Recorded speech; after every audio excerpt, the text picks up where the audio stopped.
How y'all doing? All right, so for the past several weeks, we've really spent most of our time just kind of examining our operation from A to Z, everything from what we do schematically, what we're doing from a roster perspective, and everything that we're doing operationally to provide resources and support our players. So we're pretty excited to get to this point in Indianapolis, where it's really our first look with the draft class. Guys that we've been scouting and trying to get to know over the past 2 years. We get to spend some time face to face and get to know them more intimately. So it's always a really exciting time for us, on the college scouting side. And then it's also been really neat over the past several weeks just to integrate Ken and our new offensive coaches, see that staff come together, and the work that they've done, really early in this offseason has been excellent. So we come in, looking really with a mind for improvement. That really has to be our focus every season, regardless of how we end, because it's a really competitive league, and we know our other 31 competitors are doing the exact same thing. So with that, I'll open it up for questions. Andrew, I think your profession gets a reputation for being cold and cutthroat, and everyone could be traded or cut at any time. But this offseason, you've talked a lot about the human side, the decision you have with Chubb and letting Bill Callahan go coach for Ryan. Why is that human side important to you guys? Do I seem not cold to you? I'm kidding. I'm kidding. I can't control the professional reputation other than, in my role, I believe in doing everything that's in the best interest of the organization. And in my role at times, that does lead to very difficult decisions, particularly from a roster standpoint. But for us, the human element really is first and forefront, both in terms of how we treat our players, how we treat our coaches. That doesn't mean that you won't have difficult conversations or have to make, some difficult judgments. But at the end of the day, we are dealing with human beings, and that'll always be first and foremost. Andrew, is there anything new to report on the Nick Chubb situation? Have you talked with his representative? Is there any progress that's making it an agreeable restructure? Yeah, it's a good question, Tony, and I understand that Nick is a popular discussion point. When I said about him at the end of the season, any conversations that we have with him or his reps, honestly, will stay between will stay between us. If anything were to change with his status, you guys will be the first to know when that does happen. Andrew, as far as his progress, how much do you have any update on where he is at in that recovery? Yeah, Chris, he's done a great job. Yeah, you guys know Nick. He works his tail off. He does everything in his power to make sure that he can recover as quickly as possible. It still is very early, and we're 6 months away from training camp. So to say anything more definitively than I did at in the middle of January, it would probably be inaccurate. Andrew, I was told that Deshaun should be ready to start throwing, sometime in March, maybe a couple of weeks from now. Is that the timeline? Yeah, Mary Kay, that is accurate. Deshaun will begin throwing, next month. He's worked his tail off in terms of his rehab and recovery. He's in a really good place. We're excited, when the spring hits and we can get him back on the field. But he's making really good progress, and we're really excited to see that continue. Andrew, last year you told me age is not a guardrail, but in the last 3 years we have half the number of underclassmen entering the draft. How does that affect the draft for you, and does that change the value of some of the draft picks, especially later in the draft? Not necessarily. I think the way that we look at any prospect's profile is really as a combination of a number of different factors. So we don't really go into looking as a vacuum. So let's take age specifically. It's not like, okay, hey, if you're, X years old, you're off the board or we're not going to consider you. We do try and take each player individually and consider all the circumstances, risk factors, things that make that prospect unique, and ultimately place a value on that individual from there. And is there any update in regards to the Sao Paulo game? Do you guys know if you guys are playing there yet? I'm sorry, I didn't quite hear you. When it comes to the Sao Paulo game, have you guys heard anything? No update there. Andrew, the jump in the salary cap, first, did you guys expect it to be close to that much? And the fact that it is a record, does that affect anything for you guys? So good question, Scott. I think where the salary cap landed, that was in the range of our projections. I can't say that we had the number pinpointed. I wouldn't say that it has a fundamental impact in terms of the in terms of our planning, but obviously there are more available dollars across the league, so that could impact markets accordingly as you think about free agency and extensions. Eric DeCosta was talking earlier about receiver depth, and he said that receivers are like race cars and that they're fun to watch rev up, but sometimes they crash. How do you guys evaluate receivers as they age? Honestly, we just look at it historically in the sense of each position has maybe what we would call a different aging curve.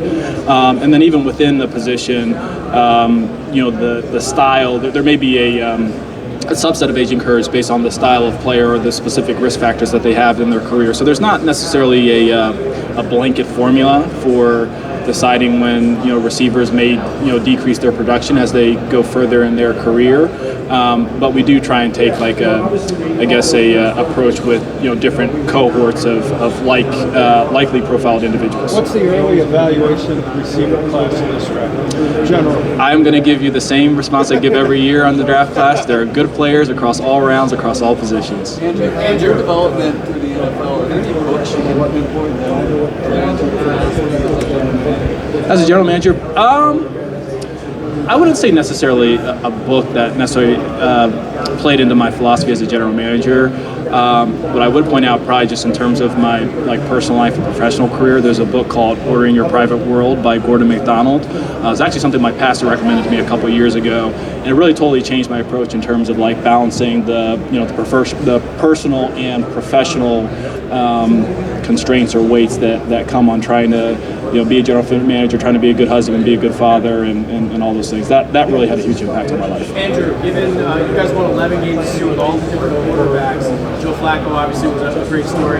So what went into the decision to move on from Alex Van Pelt?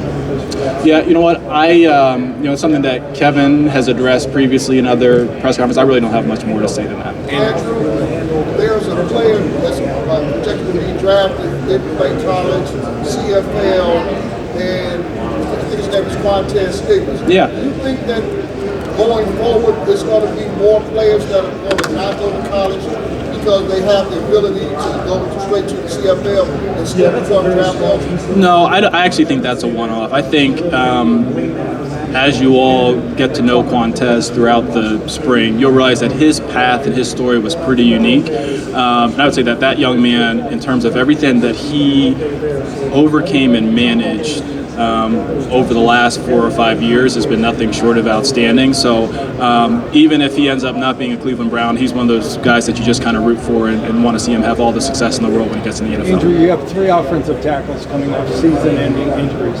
Do you anticipate them all being ready for April 15th? Probably too early to say on April 15th. We do anticipate them being ready for the season, Tony. They're all recovered. They all have different injuries, so different time horizons for their recovery. But all 3 of them have been working hard. All 3 of them are progressing as appropriate, and we do anticipate having them available to us throughout the season. Andrew, playing without Nick Chubb for basically the entire year is obviously challenging. What did you learn about your run game independent of him? Do you mind repeating your question? I didn't quite hear you. Playing without Nick Chubb for the entire year is obviously very challenging. What did you learn about your run game independent of him? Yeah, so we were pleased with how the run game turned out throughout the year. Obviously, Nick's 1 in a million, and maybe he's 1 in a billion actually. And so we're not going to get the consistent explosive runs that you get with the best back in football. But we also do firmly believe that the run game is predominantly predicated on the strength of the offensive line and then the actual scheme. Obviously, when you have a difference maker like Nick and someone who can create at the level that he can truly elevate that area of the game. We did have to learn to run without him, and we were able to do it effectively enough. But obviously, Nick is a difference maker. Andrew, you always say that one of Kevin's strengths is play calling. As he goes through this decision-making process, would you encourage him to retain that chore?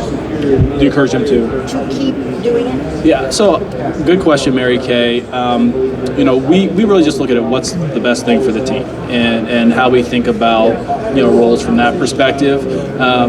Kevin will have a good beat on that. Ultimately, that will be his decision, but we really will feel good whichever way it lands. Are you more inclined to keeping your second-round pick this year after trading it away twice? I'm afraid to answer that question either way, Tony. I mean, you know me, I can't keep money in my pocket, so we'll see how it goes over the next couple of weeks. I can't predict that right now. And what was it about Ken that you guys liked about maybe he had philosophically or stylistically?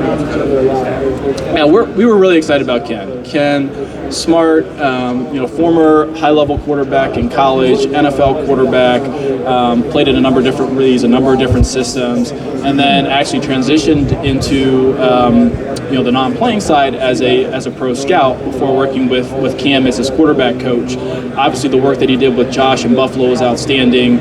Coordinated a top 5 offense over 2 seasons, in Buffalo, and so what the allure to Ken was his varied experience in a number of different offenses, working with different styles of quarterbacks, and then ultimately just his work sample, as a coordinator. We thought he fit us, and our players. We love his expertise in, the spread and RPO game and drop back world as well.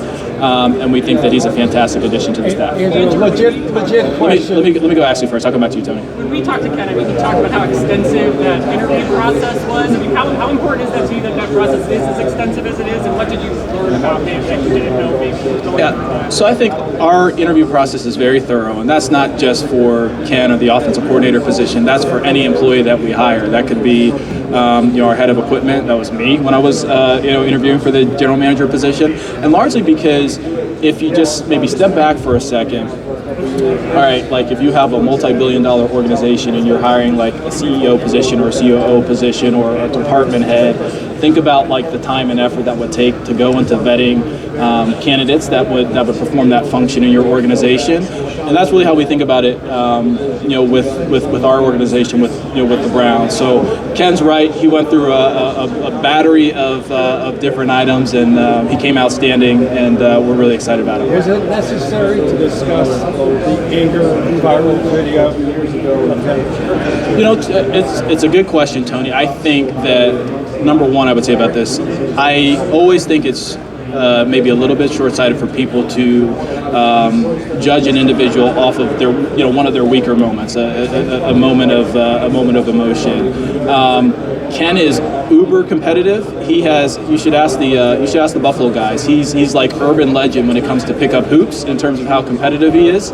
But we have no concerns about him, being able to, manage the players, manage the coaches, manage himself. I love having competitive coaches. I love having competitive players, and he's really fit in really well with us. Andrew, how do you address, like, you guys obviously had so many injuries this season, particularly at the quarterback position. How do you guys kind of balance like not living in your fears after a season that was so injury riddled, while also still trying to make sure you have depth at enough positions, especially the quarterback? I'm sorry, I didn't quite hear the first part of your question. No, I just said like you guys obviously had a number of injuries this year at the quarterback position, obviously most notably. How do you balance like not living in your fears of we had all these injuries, but then also trying to make sure you do get the right guys to add depth and make sure the right people are there? You don't have to worry about us living in our fears. We don't really have. Injuries are part of the game, so that really won't change our functioning. Obviously, it's something that we've looked at pretty intently over the last couple of weeks because of the volume of injuries that we've had, and making sure we're doing everything in our power to maximize player availability. But in terms of like being worried about that, or it's football. Andrew, last year, we're going to wrap. Special teams.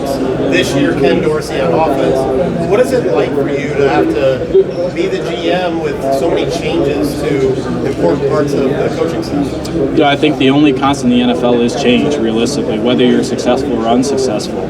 I think that the way we look at it is, we love having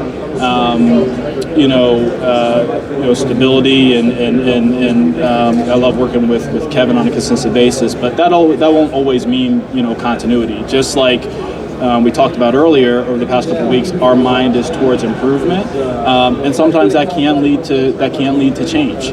And so that'll really be our mindset every year as we go into the offseason. What are the things that we can do, add, subtract, change that will allow us ultimately to reach a Super Bowl? What's been your vantage point of watching Adam kind of transition his game?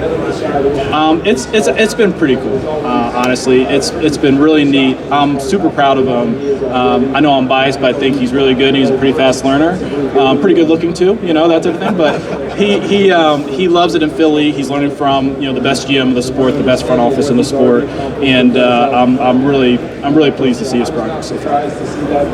Thank you. All right, thank you guys.